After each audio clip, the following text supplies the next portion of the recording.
오늘 주시는 생명의 말씀은 시편 137편 1절부터 6절까지의 말씀, 성전에서 찬송하게 하소서라는 제목의 말씀을 가지고 하나님의 말씀을 대언합니다. 찬송가 137편 말씀, 시편 137편 1절부터 6절까지 말씀, 시편 137편 1절부터 6절까지 말씀 찾으셨으면 함께 봉독합니다. 우리가 바벨론의 여러 강변 거리에 앉아서 시온을 기억하며 울었도다. 그 중에 버드나무에 우리가 우리의 수금을 걸었나니 이는 우리를 사로잡은 자가 거기서 우리에게 노래를 청하며 우리를 황폐하게 한 자가 기쁨을 정하고 자기들을 위하여 시온의 노래 중 하나를 노래하라 하미로다. 우리가 이방 땅에서 어찌 여호와의 노래를 부를까? 예루살렘아, 내가 너를 잊을진대 내 오른손이 그의 재주를 잊을지로다. 내가 예루살렘을 기억하지 아니하거나 내가 가장 즐거워하는 것보다 더 즐거워하지 아니할진대 내 혀가 내 입천장에 붙을지로다. 아멘. 잠깐 기도하겠습니다.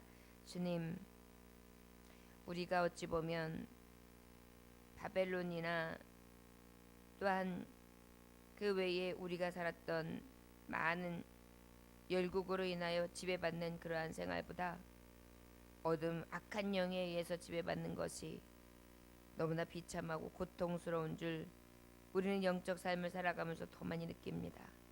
주님, 흑암에서 우리를 건져 주시옵소서. 그리고 이 비참함과 고통 가운데 하나님 우리를 구원해 주시기를 원합니다. 성령의 역사에 따라 영적인 강건함과 능력을 가지고 이 세상을 살며 승리할 수 있도록 인도하여 주시되 오직 성전 안에서 하나님을 찬송하며 믿음으로 나아가는 길에 서서 열심을 낼 수 있도록 은혜 베풀어 주옵소서. 예수님 이름으로 기도 올렸나이다. 아멘. 이 137편의 말씀은 바벨론의 포로, 망한 나라에서 그리고 포로 생활을 함에 있어서 비참하면서 고통스러웠고 힘들고 모멸감이 느껴지고 또 이리저리 보건대 캄캄하고 아주 치욕스러운 그러한 역사의 삶, 그 삶을 살고 난 다음에 또 그 이후에 다시 해방되었을 때 오는 여러 가지 그 삶에 대한 회상하면서 오는 그러한 마음, 그러한 비탄에 젖어서 그리고 그때의 심정을 하나님 앞에 고백하고 있는 것이 바로 137편이라고 할 수 있습니다.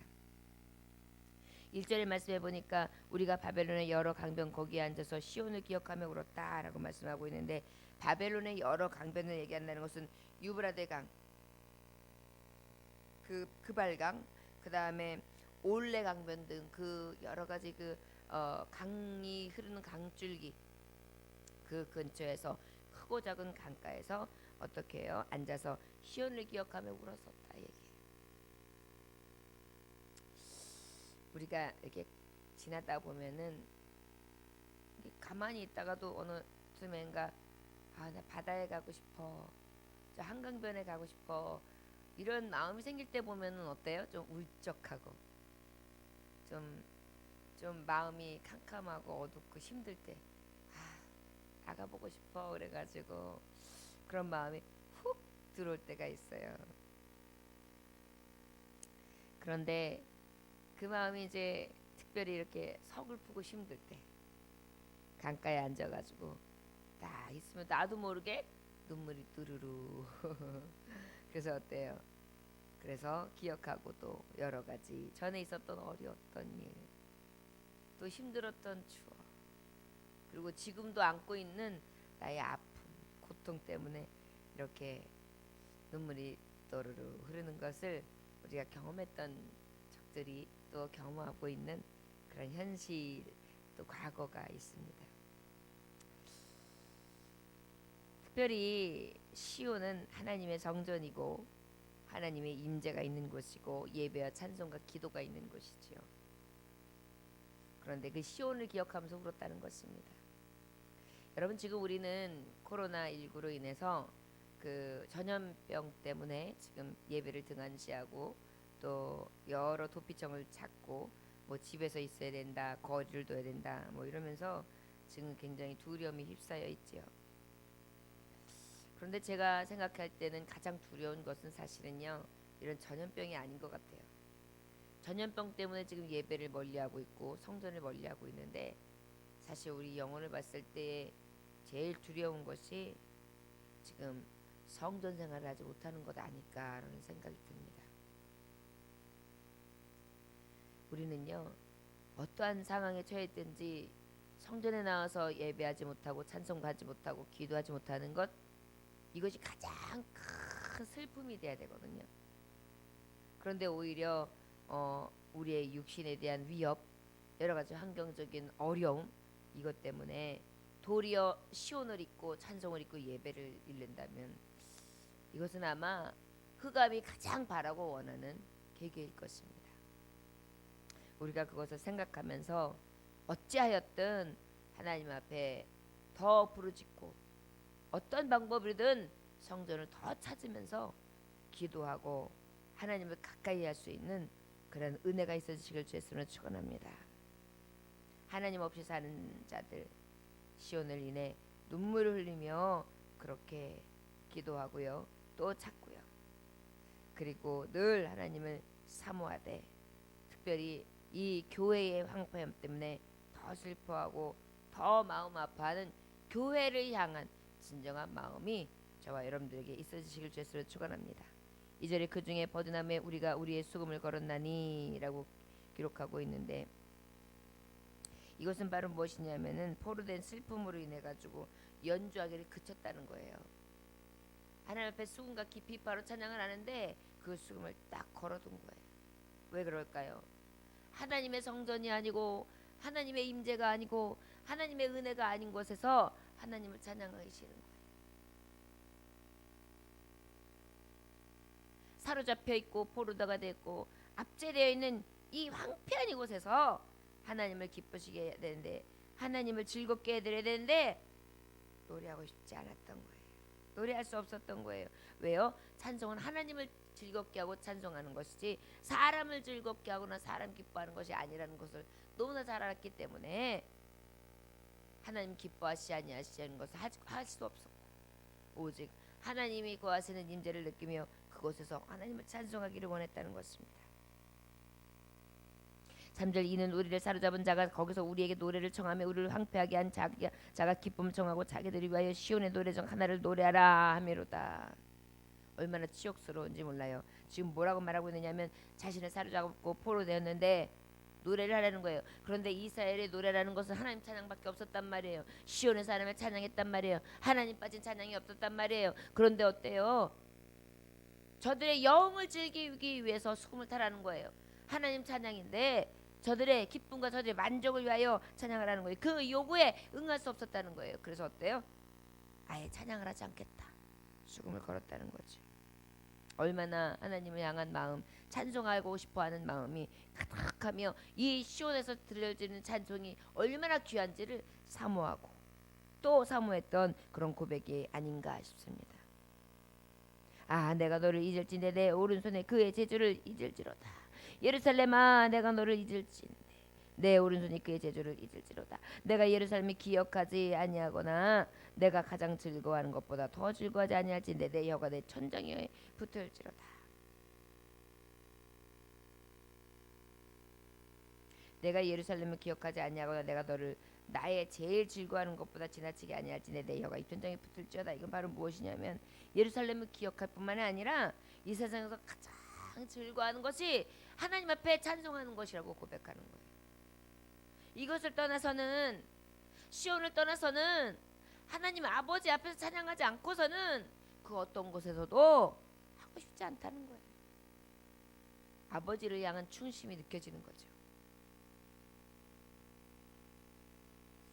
저 여러분, 어떠한 악기 연주든 어떠한 노래든 우리가 하나님 앞에 드려지는 찬송이 가장 아름다우며 더 아름다운 것은 하나님의 집에서 드려지는 찬송일 것입니다. 그저 길에서도 하고 집에서도 하고 앉아서도 하고 누워서도 하고 일어서서도 하지 얼마나 귀한 고백이에요. 그런데 오늘 시편 기자는 그 모든 것들도 귀하지만 나는 하나님의 성전에서 찬양하는 거. 그렇지 않냐면 난 입을 벌리고 싶지도 않아. 특별히 이 세상에 압제하고 어둠의 주관자들 앞에서 내가 그들을 위한 노래, 그들 앞에서 즐거워하는 모습, 흡족해하는 모습 보여주고 있어 싶지도 않아. 무엇이 참 즐거움, 참 기쁨, 참 하나님만을 찬송하는 그 은혜 안에서 살고 싶다는 것입니다. 여러분, 우리도 교회를 잊지 않기를 원합니다. 아버지 앞에 가서 찬송하고 싶어. 아버지 앞에서 예배하고 싶어. 아버지 앞에 가서 기도하고 싶어. 아버지 말씀만 부여잡고 그 말씀 가지고 아멘 아멘 화답하면서 내 마음이 정해지고 그 정한 마음을 따라 살다가 하나님 부르시면 하나님 나라에 갈 거야. 세상에 헛된 거 따르지 않을 거야. 세상을 찬양하지 않을 거야. 세상을 노래하지 않을 거야. 이것이 저와 여러분들의 고백이 되기를 원합니다. 예루살렘 시온 오직 하나님의 전 교회를 잊지 말고 기억하며 세상에서 가장 즐거워하고 오직 평안과 위로와 은혜를 더해 주시는 하나님만을 찬송할 수 있기를 원합니다. 우리나라 기독교 실업인 중에 이름을 대면 알만한 분이 계세요. 20대의 한참 나이에 20대의 한참 나이에 근육 무료증에 걸리게 된 거예요. 이 병에 걸리고 나니까 한순간 절망이 나날이 더해지는데 그저 그럼에도 불구하고 이 믿음의 청년은 한 가지 위로가 있었어요. 근육이 무기력해진다는 것은 자신의 몸을 쓸 수 없게끔 그저 나약하게 툭 쳐져 있는 거거든요. 여러분, 우리가 이 육체의 근육들이 있어가지고 이 팔이 움직이는 방향과 잡아당기는 근육과 또 설 수 있는 버티는 힘들이 있는 이것들이 얼마나 귀한지 몰라요. 이게 없으면은 무기력하게 그냥 누워 있을 수밖에 없거든요. 그 한순간 절망 속에서도 기쁨이 하나 있었던 거예요. 바로 뭐냐면 성경 공부하는 시간, 찬송하는 시간. 이 시간만큼은 이 어렵고 절망적인 순간에도 모든 것을 잊을 수 있는 기쁨과 즐거움이 있었다는 것입니다. 희망과 용기가 솟아났다는 것입니다. 그래서 어때요? 말씀을 가지고 기도하고 말씀을 가지고 찬양하고 여전히 누워 있었지만 그럼에도 불구하고 그때만큼은 기쁘고 감사했어요. 2년 동안 누워 있었습니다. 2년 동안 이런 생활을 한 거예요. 얼마나 무기력해집니까? 여러분이 2년 동안 누워 있으면 있던 근육도 다 빠지는 거예요. 바짝 마르고요. 그저 아무것도 할 수 없는 그러한 근육으로서 후청후청하면서 눈만 뜨고 입만 벌리는 그저 그러한 삶을 사는 거죠. 근데 하나님의 말씀을 가지고 기도하고 찬송했던 이분에게는 특별한 은혜가 있었어요. 그 감사와 기쁨을 찾다 보니까 3,000권의 책을 누워서 읽게 됩니다. 그런데 놀라운 사실은요. 아버지 앞에 말씀을 보고 찬송하면서 희망 가지고 할 수 있는 일 하나 책이라도 열심히 읽으면서 감사하면서 지냈더니요. 놀라운 사실은 2,000권의 책을 읽는 동안에 엄청난 다양한 정보와 지식을 얻게 되었고요. 2평짜리 가게를 얻어가지고 시작을 한 일이 이 하나님께서 큰 사업을 하는데 도움을 얻게 됩니다. 놀라운 사실은 2년 만에 그가 이 병마에서 일어나게 되는 거예요. 어렵고 힘든 처지에 2년을 누워 있었는데 그럼에도 불구하고 하나님 말씀을 볼 때 기뻐하고 찬송을 하고 기도했는데 그 중에서도 할 수 있는 거 한 가지를 꾸준히 하면서 소망을 잃지 않았는데 깨끗이 낫게 하신 거예요. 그래가지고 시작한 게 2평짜리 가게를 얻어 시작한 일 큰 사업을 하는데 큰 도움을 얻게 됩니다. 그는 현재 자체 상표를 가장 많이 갖고 있는 의류업계의 대기업을 이루고 있죠. 여러분 알죠? 어디죠? 예, 우리가 알고 있는 그 이랜드.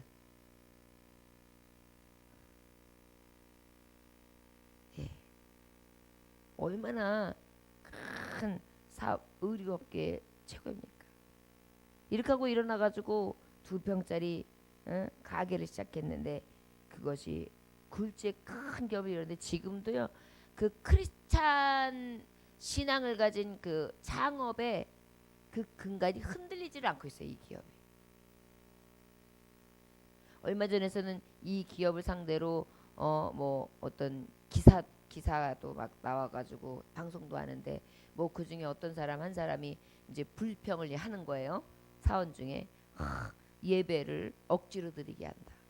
이거는 인권에 대해서 있을 수 없는 일 아닌가? 막 이런 얘기를 하더라고요. 억지로겠습니까? 그 기업의 시작이 모토가 기도로 시작했기 때문에 하나님 앞에 서원한 그 창업주의 창업 신앙 정신을 가지고 하는 거예요. 그가 성공할 수 있었고 살 수 있었던 기반이기 때문에 그 기업에서 일한다는 것은 그 사업 이념에 따라서 그곳에서 정말 그 함께 누리는 그 축복과 그 사업 이념 안에 승리하고 성공하는 것이 거기에 있었기 때문에 하는 거거든요. 모르는 사람들 그걸 알 리가 있겠습니까?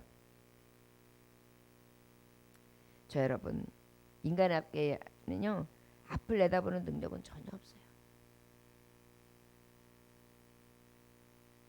저와 여러분 불평하려고 하는 자신, 찬송을 잊고 성전을 잊고 그저 진정한 성령 안에서의 자유가 아닌 은혜 없이 얽매인 자, 악한 영에게 얽매여 있는 그러한 삶에서 사는 것이 아니라 우리 믿음 안에서 자유함을 누릴 수 있기를 원합니다.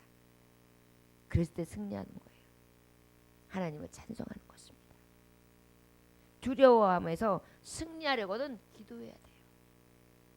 여러분 두려움을 이길 수 있는 거, 걱정을 이길 수 있는 거, 염려를 이길 수 있는 거, 마음의 슬픔을 이길 수 있는 거, 잠깐 가서 영을 즐기는 걸까요? 아니요. 더 곤고해져요. 그러나 하나님을 찾고 말씀을 보고 기도하고 또 찬송하면 주님께서 주시는 은혜 가운데에 과거의 실패를 교훈으로 삼아 오히려 현재를 살고 미래를 사는 우리에게 성공할 수 있는 기틀이 될 줄 믿습니다. 여러분 홍해 앞에서 이스라엘을 더 두렵게 한 것은 뒤쫓아오는 애국 군대 때문이었어요. 애굽 사람들이 압제와 착취와 괴로움 속에서 벗어나는데도 불구하고 그들은 여전히 어떻게 해요? 두려워했어요.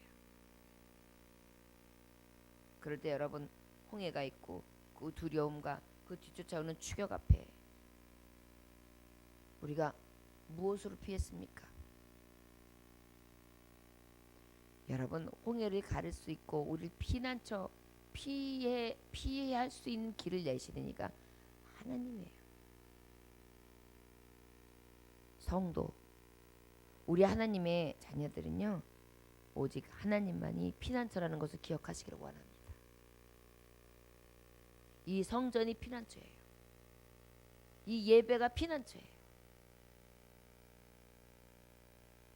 여러 가지 일어나는 현상에 주목해가지고 그 자리에서 허덕이는 것이 아니라 그것은 문제가 될 게 없어요.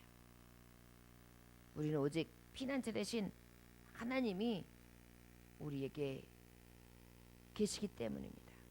질병이든 경제적 문제든 다른 사람들과의 경쟁 속에서 계속 내가 실패하는 여러 가지 삶을 살아가면서 더딘 발걸음을 사는 것 같고 그저 나는 무딘 발걸음을 사는 것 같고 절망과 낙심의 구렁텅이로 떨어지는 것 같을 때 애국 군대들이 쫓아오는 것 같을 때 그럴수록 우리 성도들 하나님의 자녀들은 더 시온을 가까이 하고 예루살렘을 가까이 해서 하나님을 피난처로 삼고 찬송하며 기도하고 말씀으로 승리하는 저와 여러분들 되어야 될 줄 믿습니다. 이 어려운 지경에 우리가 무엇을 의지하겠습니까? 우리의 피난처 되신 하나님을 더 가까이 합시다. 더 기도하고 더 찬송합시다. 그래야 할 때 주님께서는 우리의 모든 필요를 공급해 주시고 마음을 시원케 하시며 성령 하나님의 도움과 은혜를 베풀어 주실 줄 믿습니다. 기도하겠습니다. 하나님 아버지, 우리는 인생을 살아가면서 근육 무력증에만 빠지는 것이 아니라 은혜의 무력증에도 빠질 때가 있습니다. 또 말씀의 무력증에 빠질 때도 있습니다. 기도와 찬송의 무력증에 빠질 때도 있습니다. 감사의 무력증에 빠질 때도 있습니다. 주여, 우리를 도와주옵소서. 우리를 무력하게 하는 것이 어디에 있었습니까? 내가 하나님을 바라고 시온을 찾으며 찬송하고 기도하고 말씀으로 무장하여 오직 하나님을 의지하고 나의 기쁨, 나의 소망, 나의 즐거움이 오직 시온으로부터, 예루살렘으로부터 온다는 것을 바라보지 못함에 있는 줄 믿습니다. 주여, 오늘도 낭망치 않게 해주시고 오직 아버지를 찬송하며 그 아버지 앞에 몸을 기대고 성령이 주시는 힘으로 나아갈 수 있는 은혜를 베풀어 주시기를 원합니다. 원수마귀가 기뻐하는, 마귀를 기뻐하는 노래를 하지 않게 하시고 오직 성령 하나님께서 기뻐하시며 즐거워하시는 은혜의 찬송을 올려드리게 하여 주옵소서. 오늘도 우리들로 인하여 기뻐하시고 즐거워하시고 찬송을 받으시기 원하시는 예수님께 하신 이름 받들어 기도 올려나이다. 아멘. 주님 가르쳐 마치겠습니다.